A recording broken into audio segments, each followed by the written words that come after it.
Welcome back to my YouTube channel होइन। आज हामी तपाईँलाई भनेअनुसार आज हामी होइन कोस्ट सिटको एक्सर्साइज गर्न गइरहेको छु। कोस्ट सिट बनाउने कसरी होइन। कोस्ट सिट अब हेर्नुहोस्, मसँग अहिले एउटा क्वेसन छ।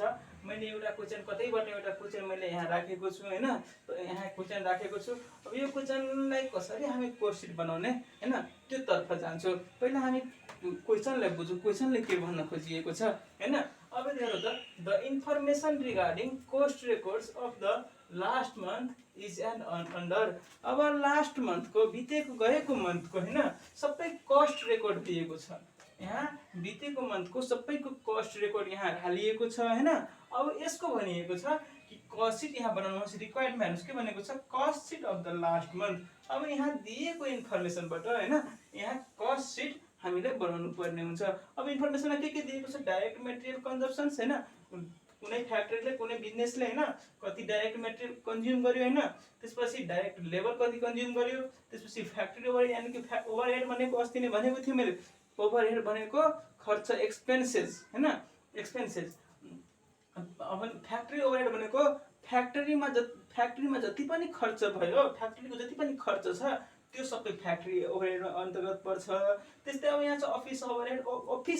अफिसमा जति पनि खर्च हुने होइन, खर्च हुने जति पनि मेटेरियलहरू कोस्टहरू जति पनि छ, अफिसमा जति एक्सपेन्सेस खर्च हुन्छ त्यो सबै हामी अफिस ओभरहेडमा हेर्छौँ होइन। त्यस्तै अब सेलिङ ओभरहेडमा अब कुनै सामान कुनै बिजनेस कुनै फिर्मले के गर्यो, त्यो सामान प्रोडक्ट बनायो होइन। अब सामान बनायो भने सामान त घरमा राख्दैन होइन, सामानले के सेल गर्नु पर्यो मार्केटमा होइन। अब फ्याक्ट्री मार्केटलाई यहाँ छ, अब यहाँबाट मार्केट यहाँ छ भने यहाँबाट यहाँसम्म पुग्नलाई टाइम लाग्छ। कन्ज्युमरले यहाँबाट डाइरेक्टली यहाँ आउन सकिँदैन होइन। अब यो फ्याक्ट्री हो भने, यो कन्ज्युमर हो भने फ्याक्ट्री र कन्ज्युमरसँग पुग्नको लागि त अब यहाँ रिटेलर हुन सकिन्छ होइन, विभिन्न सपहरू हुन सकिन्छ होइन, विभिन्न कुरा हुनुहुन्छ होइन। अब यहाँबाट भेकर्स कुद्नु पर्यो यहाँ होइन, यहाँबाट एउटा सेल्सम्यान कुद्नु पर्यो।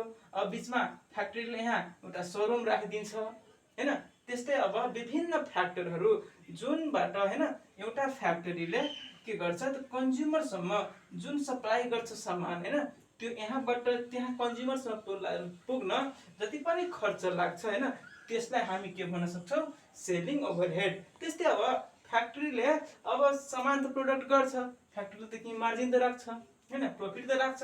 त्यो प्रफिट यहाँ राखिएको छ, त्यहाँ पनि के भन्छ, प्रफिट 20% अन सेल्स भनेको छ, कोस्ट भनेको छैन। 20% बेचेको जति पनि टोटल हुन्छ त्यसमा 20% यसले प्रफिट राखेको छ होइन। अब त्यस्तै हामी जान्छौँ, अब यसलाई कस्ट सिट कसरी बनाउने। अब जाऊ कस्ट सिट कसरी बनाउने, यो मैले मेटेँ होइन। अब हामी कस्ट सिटको टेबलतिर लाग्छु होइन। अब कस्ट सिटको टेबल कस्तो हुन्छ तपाईँलाई थाहा नै होला होइन। ल अब हेर्नुहोस्, कस्ट सिटको टेबलमा यहाँ यसो एउटा लाइन ताने होइन। अब यहाँ मैले सोलुसन लेख्छु होइन, तपाईँहरू पनि यस्तै सोलुसन लेख्नु होला होइन। यहाँ मैले माथि कस्ट सिट लेखेँ, ठिक छ। त्यस्तै अब कस्ट सिटको ढाँचा बनाउन गइरहेको छु, यस्तो छ होइन। म डाइरेक्ट यहाँ एमाउन्ट लेखिदिन्छु होइन। यहाँ पार्टिकुलर डिटेल्स एमाउन्ट दुईवटा एमाउन्ट कलम हुन्छ होइन। मैले एउटै राखिदिएँ किनभने यहाँ धेरै गर्नुपर्ने छैन होइन।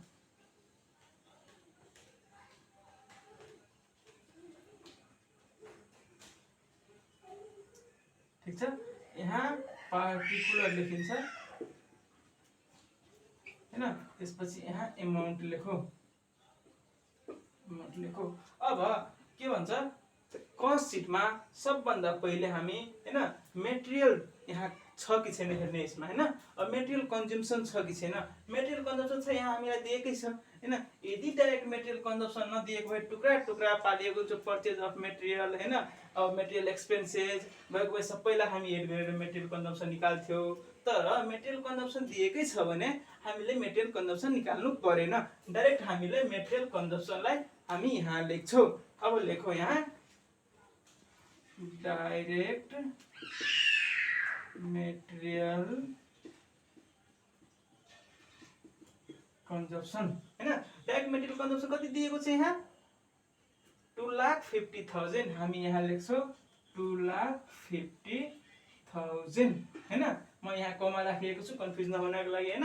त्यस्तै अब डाइरेक्ट मेटेरियल कन्जम्पसनमा हामीले डाइरेक्ट लेबर एड गर्यो भने प्राइम कोस्ट निस्किन्छ। अब हामीलाई यहाँ डाइरेक्ट लेबर कोस्ट पनि दिएको छ हैन। अब हामी यो डाइरेक्ट लेबर कोस्ट हामी यहाँ एड गर्छौं।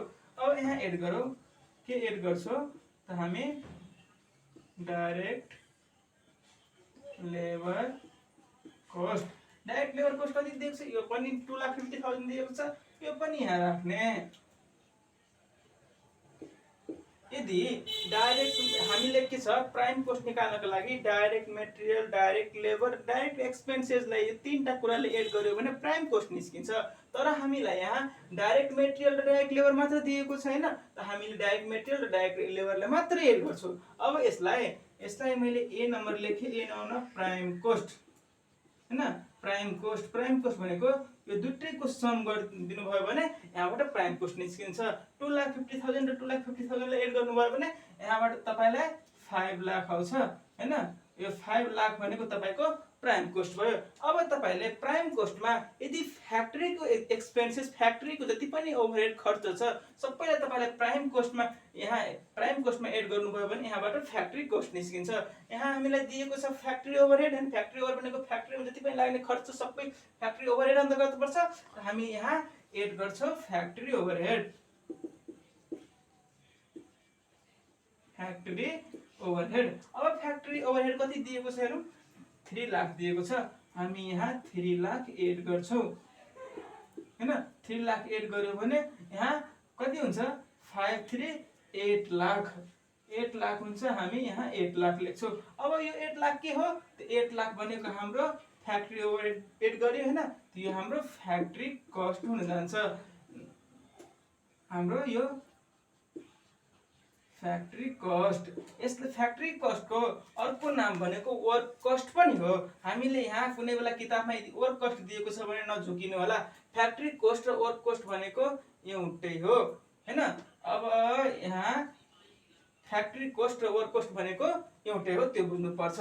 अब यसमा यदि यहाँ हामीले अब फ्याक्ट्री कस्टमा के एड गर्नुपर्ने हुन्छ भने फ्याक्ट्री कस्ट आइसकेपछि यसमा अफिस एन्ड एडमिनिस्ट्रेसन, अफिस र एडमिनिस्ट्रेसनमा लाग्ने जति पनि खर्च शुल्क छ सबै हामी फ्याक्ट्री कस्टमा एड गर्नुपर्छ।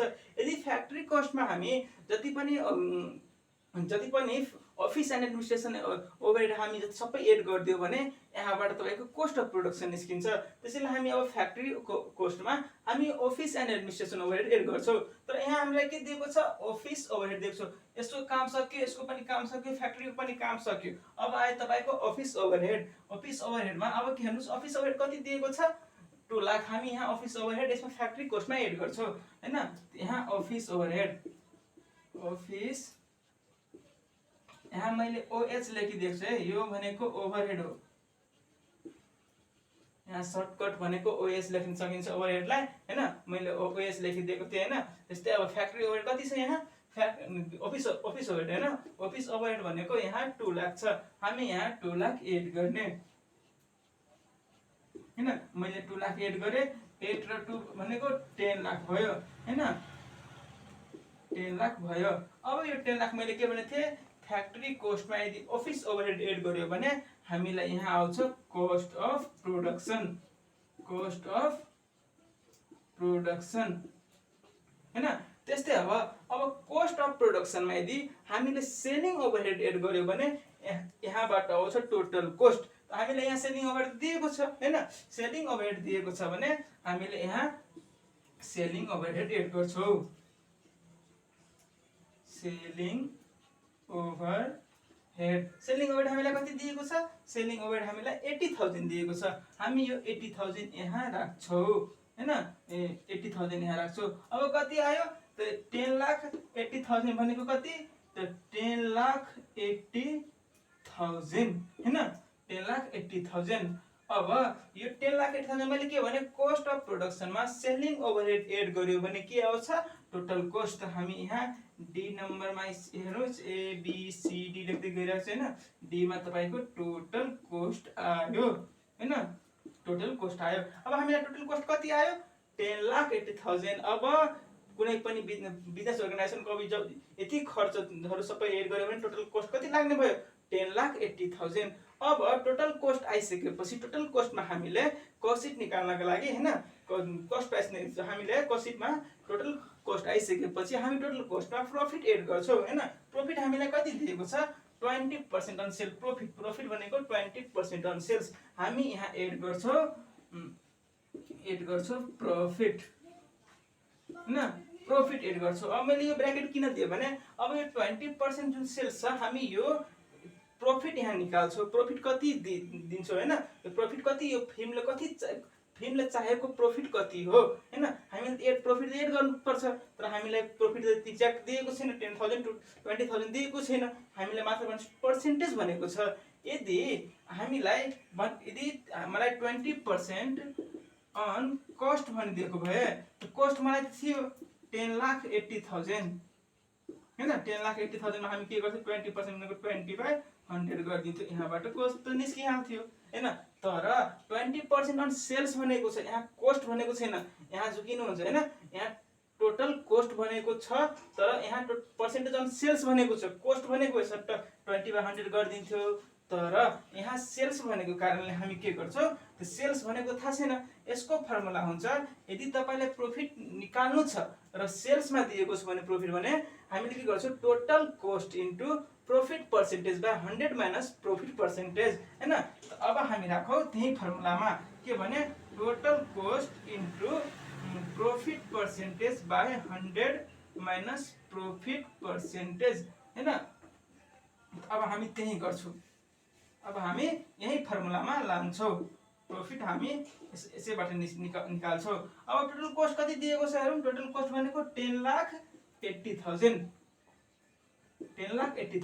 मैले के भने प्रॉफिट पर्सेन्टेज कति कहाँ दिएको छ सेल्स दिएको छ सेल्स दिएको छ भने प्रॉफिटलाई जति पर्सेन्टेज दिएको छ त्यो पर्सेन्टेजलाई माथि राख्ने त्यसपछि अब कोस्ट भनेको भए हामी यहाँ पर्सेन्टेज थियो भने 100 राख्थ्यौ तर यहाँ सेल्स दिएको छ त्यसैले यसको फर्मुला के भने 100 माइनस प्रॉफिट पर्सेन्टेज त यहाँ के लेख्ने 100 माइनस प्रॉफिट पर्सेन्टेज भनेको कति पर्सेन्टेज 20% हैन यहाँ 20%। यदि तपाईले सक्नुहुन्छ भने 100 माइनस 80 भनेको कति 80 हो 100 माइनस 20 भनेको 80 हो हैन।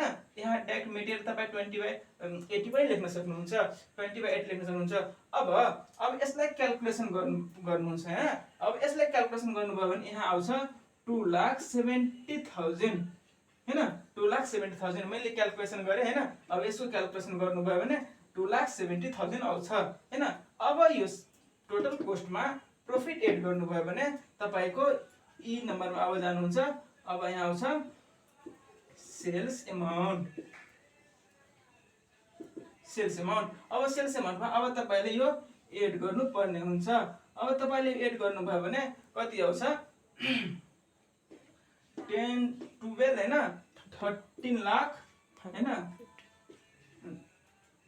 50,000 हैन 13,50,000। अब भनेको तपाईको कस्ट सिट तयार भयो। यो जुन सेल्स अमाउन्ट आयो नि यो सेल्स अमाउन्ट भनेको नै तपाईको कस्ट सिटको मेन उद्देश्य यहाँसम्म पुग्नु पर्छ।